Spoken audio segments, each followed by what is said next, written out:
Hi, and welcome to Power Platform Pro. Today's video is a bit of a longer one. It's something that gets requested a lot from my clients. They want to be able to print out a PDF export, a summary report for every item in a gallery within one of the Power Apps, a Canvas app that we've built for them. This is something that's going to be quite tricky because there's a lot of limitations, and I'll show you the best way that I've found to do this. Let's start by showing you how it works.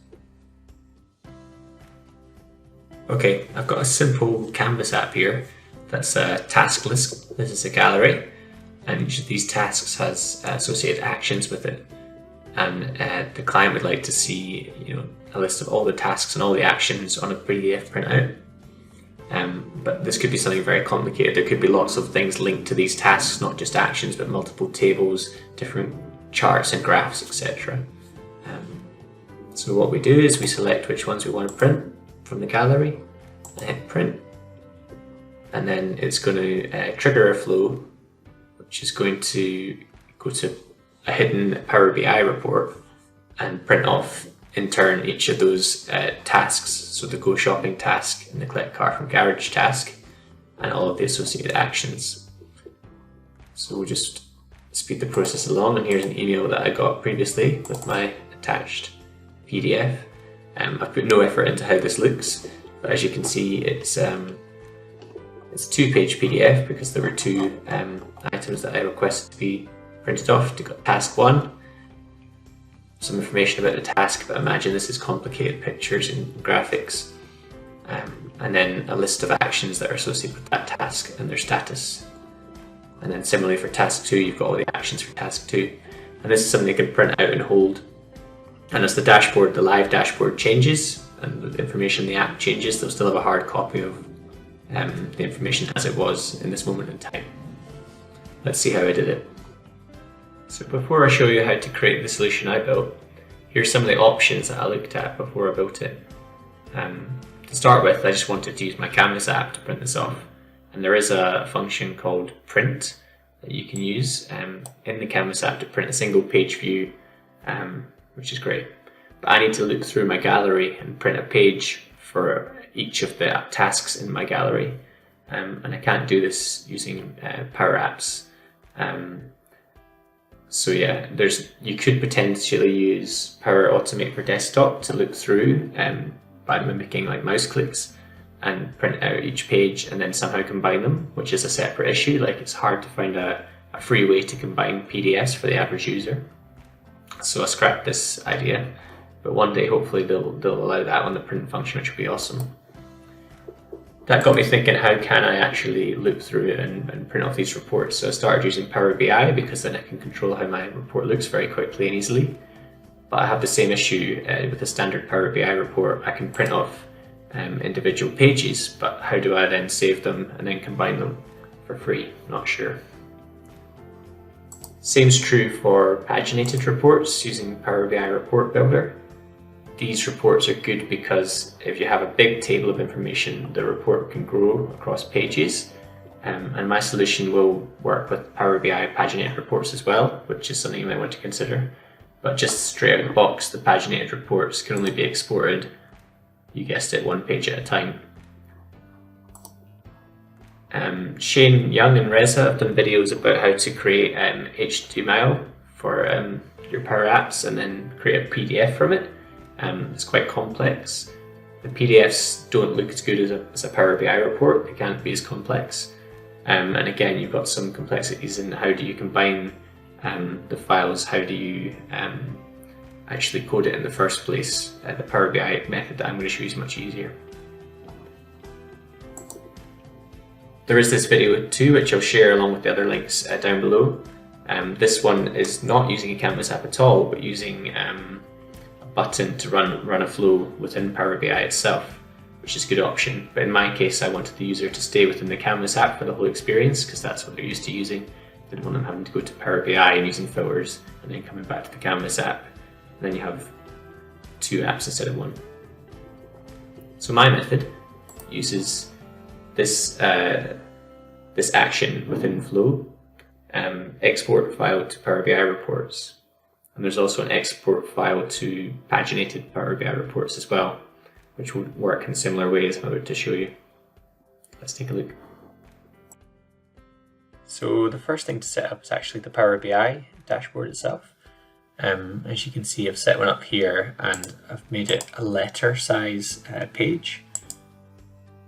Type letter here because I'm going to have an A4 PDF printout, and this is the kind of format that works best with it. If you had a landscape page, you'd make it landscape, obviously. Now, I haven't used any filters in this page. These are basically just big tables.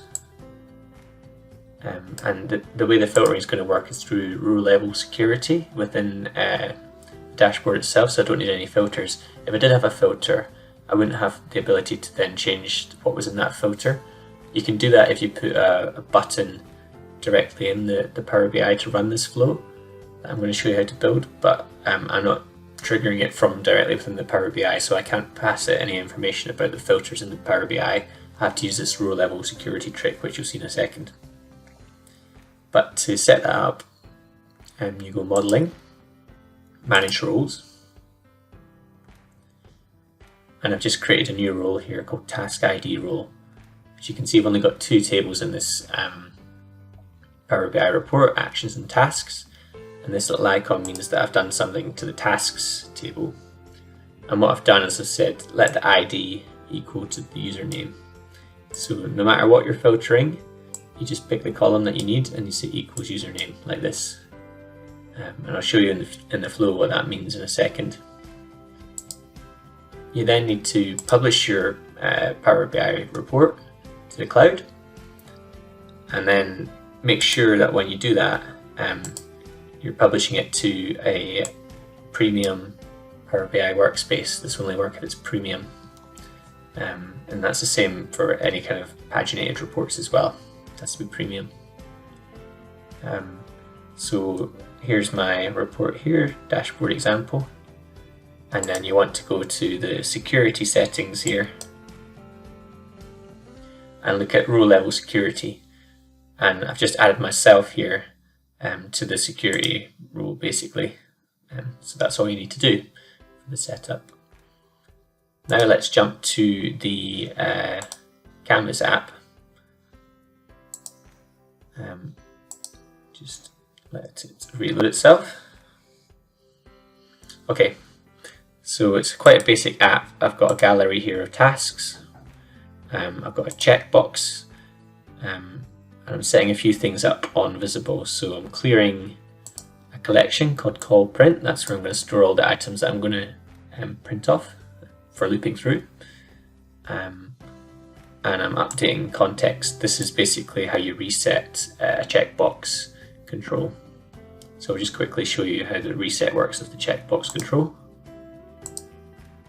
I've got this variable called reset checkbox. So every time I hit print or every time I open the screen, it's going to reset the checkbox. Now, when I check the box, so on the on check, you'll see that I'm collecting up in my call print the ID of the item next to the checkbox that I've checked. And if I uncheck the checkbox, I'm removing that item from the collection. So I end up with this collection of items to print. And when I hit the print button, I'm going to set a new variable called var response to be blank. I'm going to set a new variable again. It's a JSON print variable, which is basically just my print variable but in JSON format. And this is the variable that I'm going to send to the Power Automate flow in a sec. I'm then going to set var response to be the response from this flow that I'm about to run. And finally, I'm going to update the checkbox so it's unchecked again once this has been run.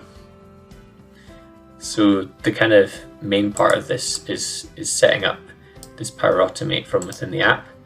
The way that you do that is you click here, and then you do add flow, and then just do a blank one. But here's one that I made earlier. Edit that. Now, every time you make a change to this flow, it's a bit annoying. Sometimes it gives you errors on the trigger, which which I'll show you in a second, you might get an error. And all like this actually. You may break your Power Apps triggered flow. Don't worry about that too much. It just means that you might have to reload this flow if you've changed it. It does it automatically now, which is good. But if it didn't work, you can then just remove it and then add it in yourself again as well. But let's show you how I set this flow up.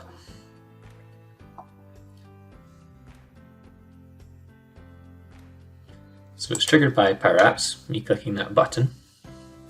And then I'm initializing 4 variables here. I'll just let you copy these. But you've got a task string variable, which the value is going to be ask in Power Apps. So if you click on that, it will set up the first one for you.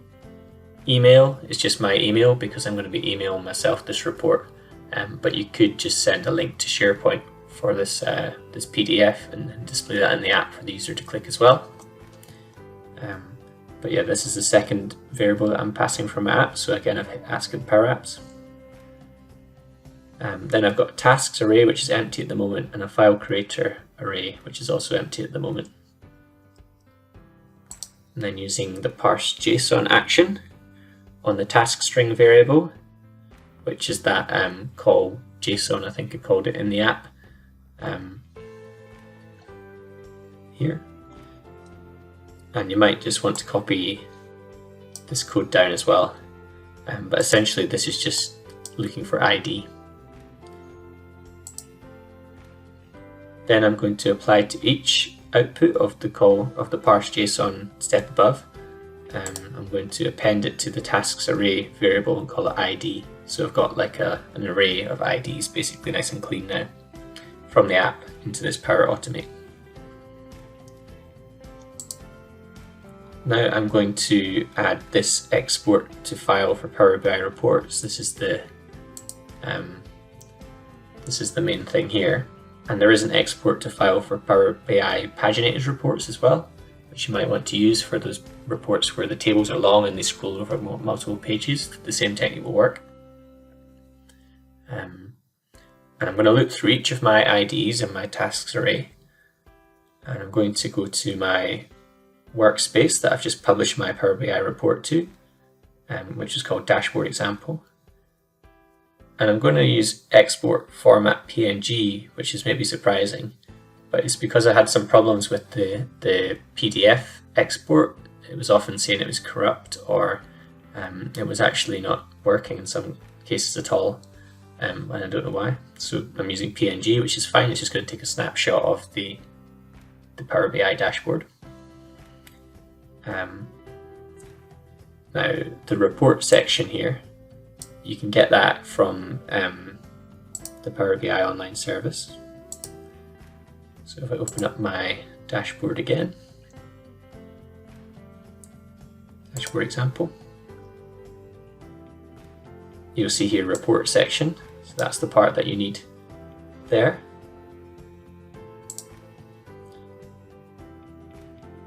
And then you'll need to use your username. So the username was the thing that I put in back in the dashboard, you might remember. Here in manage roles, I said username, and that corresponds to this. So current item is basically the current item of the ID. It's this thing. The data set is a bit harder to get this code. The way you get it is to go back to the Power BI Online, and then you want to click on your actual data set, not the report, but the data set. Click Settings, and it's this number here. Put that in. Down here you want to put in the name of the role that you had. So mine was Task ID role, which is basically this thing here, Task ID role. Oops. And that's pretty much it. So I'm just going to be using this rule to filter through each of the IDs. And once I get that created, I'm going to add the body of the output of the step to this file creator variable. So append to array variable step here. So that's going to look through and it's going to append a picture, a PNG file for each of the tasks IDs that I have. The next thing I want to do is actually combine this up into an HTML file. So this is the code to do that. It's not too complex, but really the thing to get right here is the height and the width, and that might vary depending on the kind of styling of your Power BI reports. You might have to play with that a bit, but to get it so that each picture is on one page. Then we're going to create an HTML table from the output of the step above, and that's all you need to do for that step. And then this is a bit of kind of complex code, as you can see there on the screen. I'll put it in the link down below. But basically replacing some of the characters with the HTML characters. Now, you've got your nice clean HTML file, and that will work if you just open it in like a normal kind of URL browser. But I want to use this HTML string to convert it to PDF. And there's actually hardly any free ways to do this, apart from this one that I found by, what's it called, Cloudmersive. So it's Cloudmersive convert HTML string to PDF. And I'll put a link below where you can sign up to get a free API for that. You can do up to 800 API calls a month, which is pretty good. Yeah, and you shouldn't need that many really. They do have another step here, Cloudmersive, where you can basically combine PDF files together. So you could skip the whole HTML step that I've done here. But it's kind of limited because you can only combine up to 10 PDFs in the same step, and so you might have to kind of like loop through and do 10 and then combine another 10 and then another 10 and then combine all those together. And each time you do that, you're going to be using one of those API calls, so you're going to quickly run out of your 800 API calls. So I think this is the best way to do it. I'll show you quickly maybe where I got that from. I'll come back. So here's the link where you sign up for your free Cloudmersive account. As you see, you get free 800 API calls a month.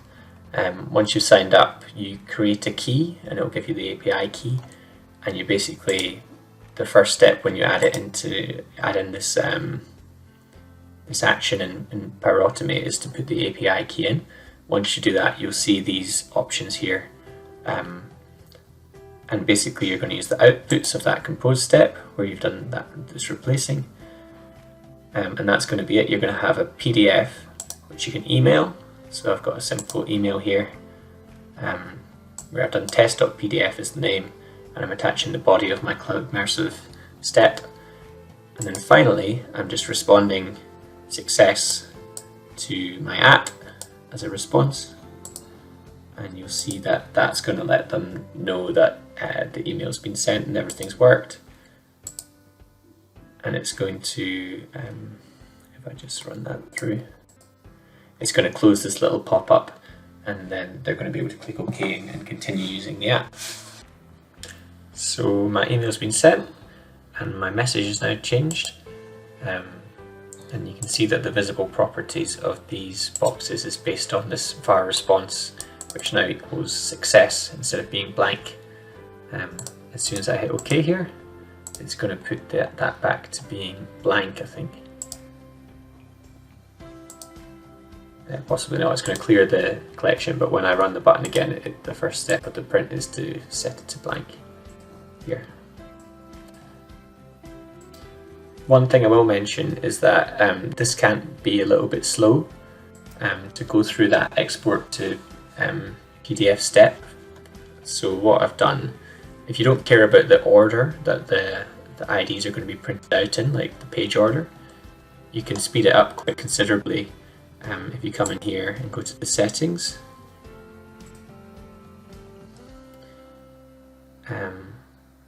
nope, not in there. Maybe it's to apply to each settings. Yep. Yeah, and then change this concurrency control to on, which means that it will process each of the IDs in parallel rather than in series, which will make it way quicker. So I think that's it. It's quite an easy solution because you just build the dashboard that you want in Power BI and then you loop through each one and print it off like this, and you've got that way to actually merge the PDFs for free as well. So there's a lot of good stuff in there, and hopefully it helps you. Thanks.